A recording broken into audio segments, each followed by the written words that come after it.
देश के लिए कतई नहीं है। देश के होते तो इनके दफ्तरों में भारत का झंडा लहराया जाता, लेकिन ये देश विरोधी है। इस संगठन को तुरंत बैन कर देना चाहिए पूरे भारतवर्ष में। बिल्कुल संसद की तरफ कूच कर रहे हैं और हमारी मांग यही है कि उस नौजवान को न्याय मिलना चाहिए, आरएसएस को बैन कर देना चाहिए। और देखिए आप, तानाशाह की ये मोदी की पुलिस और आरएसएस की ये पुलिस किस तरह हमें यहाँ से आगे संसद में जाने से रोक रही है। आप लोग संसद की तरफ क्यों कूच कर रहे हैं? आरएसएस का नाम देखिए उस नौजवान को जिस संगठन द्वारा उसका बलात्कार किया गया, जो खुद अपने जो है नोट में लिखकर सुसाइड करके मरा है, उसको न्याय कैसे मिलेगा? कौन दिलाएगा उसको न्याय? उसको न्याय दिलाने के लिए भारतीय युवा कांग्रेस का एक एक नौजवान सड़कों पर उतरा है। न्याय दिलाने के लिए आप लोग संसद कूच कर रहे हैं? बिल्कुल न्याय दिलाने के लिए, क्योंकि जब देश की सड़कें और न्याय करने वाले लोग, संस्थाएं खामोश हो जाएं, तो फिर संसद ही एकमात्र सड़क से रास्ता बचता है। तो ये आप झड़प क्यों रहे हैं? झड़प पुलिस हमें आगे नहीं जाने दे रही है। क्या आईपीएस पूरन को न्याय दिलाने की बात? आईपीएस पूरन को आज राहुल गांधी जी मिलने के लिए चंडीगढ़ उनके निवास स्थान जा रहे हैं। देखिए, कांग्रेस पार्टी और अखिल भारतीय कांग्रेस कमेटी, युवा कांग्रेस हमेशा से देश के हर पीड़ित शोषित की आवाज उठाती आई है। बात केरला के उस नौजवान की हो जिसने आत्महत्या की है, बात आईपीएस पूरन की हो, या बात उत्तर प्रदेश के उस दलित की हो जिसको ये कहकर मार दिया गया कि हम बाबा वाले हैं। अब देखिए, मारने वालों ने ये कहकर मारा है कि हम भाजपा वाले हैं, हमें कुछ नहीं होगा, हमें न्याय, उनको उस दलित युवक को न्याय नहीं मिल पाएगा। उन्होंने साफ तौर पर कहा। देखिए, पुलिस क्यों रोक रही है ये तो पुलिस बताएगी। इनके आकाओं ने इनको आदेश दिया है कि इन भारतीय युवा कांग्रेस के तमाम युवकों को जो न्याय दिलाने के लिए सड़कों पर उतरे हैं, इनको जो है वो यही बैरिकेड लगाकर रोकेंगे।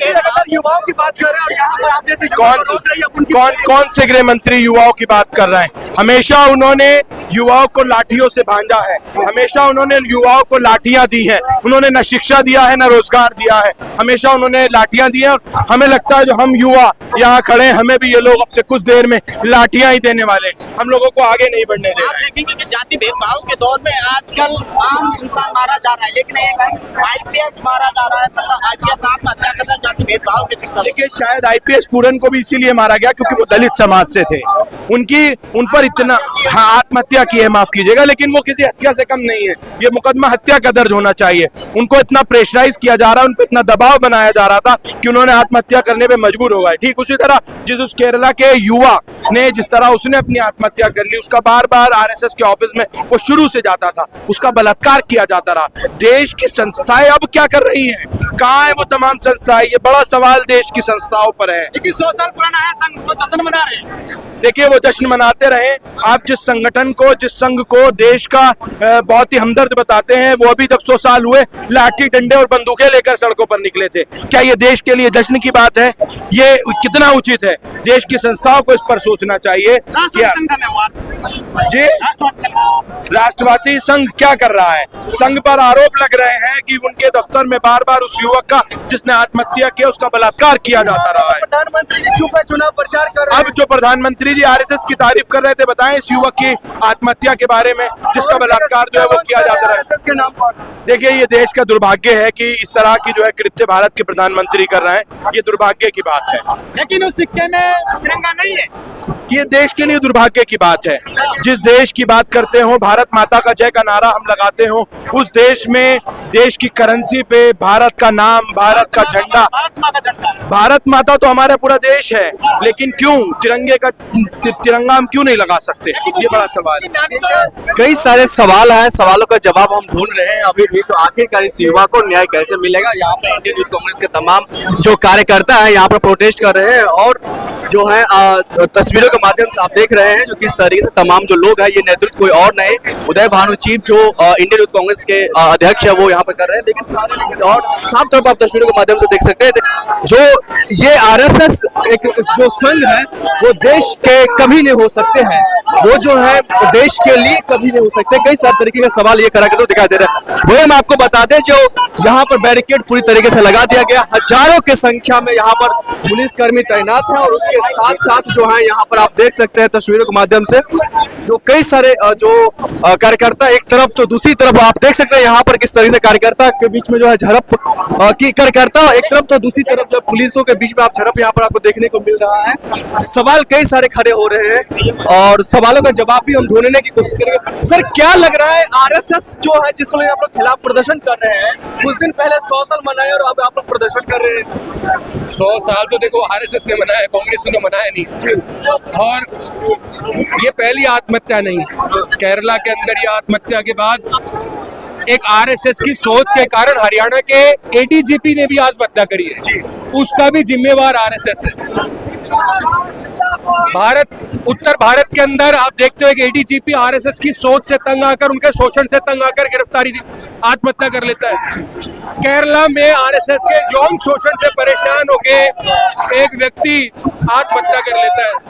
तो ये बड़ी शर्म की बात है और ऐसी सोच के कारण अगर लोग आत्महत्या कर रहे हैं तो बड़े समय की बात है कि हमें ऐसी सोच को देश से मिटाना पड़ेगा। और मुझे लगता है सरदार वल्लभ भाई पटेल का जो आदेश था कि आरएसएस को बैन कर देना चाहिए, वो बैन करने का समय आ गया। आरएसएस तो लगातार कहते हैं महिलाओं के सम्मान में हमारी संघ जो महिलाओं का सम्मान। अरे पुरुष का मौन शोषण हुआ है भाई, पुरुष का यौन शोषण हुआ है, बात महिला की नहीं है।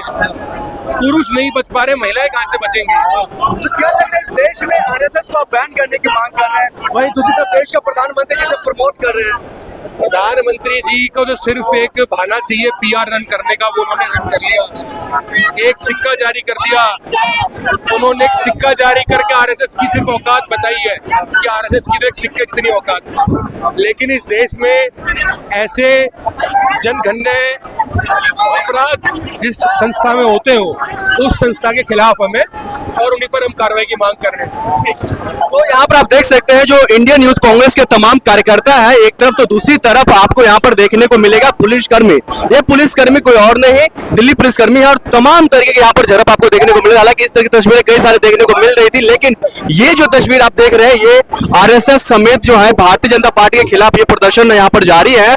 और ये दिल्ली में, दिल्ली के सेंटर कहे जाने वाले यहाँ पे इंडियन यूथ कांग्रेस के जो रायसीना रोड है यहाँ पे प्रोटेस्ट हो रही है और कार्यकर्ता तमाम लोग यहाँ पर जमावड़े यहाँ पर है। और यहाँ पर आप देख सकते हो उदय भानु चीफ के नेतृत्व में ये किया जा रहा है, उनसे भी कुछ सवाल जवाब होंगे। लेकिन इससे पहले हम आपको दिखा दें जो तमाम लोग ये पोस्टर लेकर के जो है यहाँ पर प्रोटेस्ट कर रहे हैं। सवाल कई सारे खड़े हो रहे हैं, लेकिन जो है जवाब के नाम पर अगर देखें तो जवाब हालांकि उस तरीके का नहीं मिल पा रहा है। आप यहाँ पर देख सकते हैं हजारों की संख्या में जो है एक पुलिस कर्मी है, तो यहाँ पर कार्यकर्ता है, तमाम लोग जो है यहाँ पर प्रोटेस्ट कर रहे हैं। सवाल जवाब हम करेंगे, लेकिन जो काफी दिलचस्प वाली जो बात है, दिलचस्प वाली बात यहाँ पर ये निकल करके आ रहा है जो एक तरफ देश के प्रधानमंत्री नरेंद्र मोदी जी आरएसएस के कहीं ना कहीं जो उन्हें प्रमोट कर रही है, तो और जो है उनके 100 रुपए का सिक्के जारी करते हैं, तो इनको लेकर के भी सियासी काफी गर्मा गई थी एक वक्त पर। तो वहीं दूसरी तरफ जो है इंडियन यूथ कांग्रेस लगातार प्रोटेस्ट कर रही है। सवाल जो है क्या नहीं है, जवाब हम ढूंढेंगे, लेकिन जो है कई सारे लोगों से हम बातचीत भी करने की कोशिश करेंगे और ये हम जानने की कोशिश करेंगे क्या वाकई में जो है ये अन्याय हो रहा है या वाकई में ये चीजें हो रही है। वो है ना, उसको न्याय मिलना चाहिए।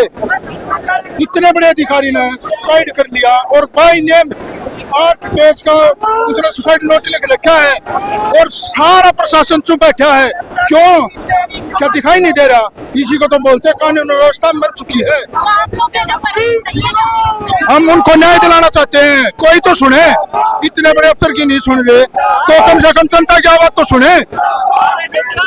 उजागर हो गया है कि आरएसएस की शाखाओं में लोगों को क्या सिखाया जा रहा है, किस तरीके की शिक्षा आरएसएस की शाखाओं में दी जा रही है। आज पूरा देश देख रहा है कि जो आज आनंदों के साथ हुआ है, ये पूरे देश में शाखाएं क्या सिखा रही है।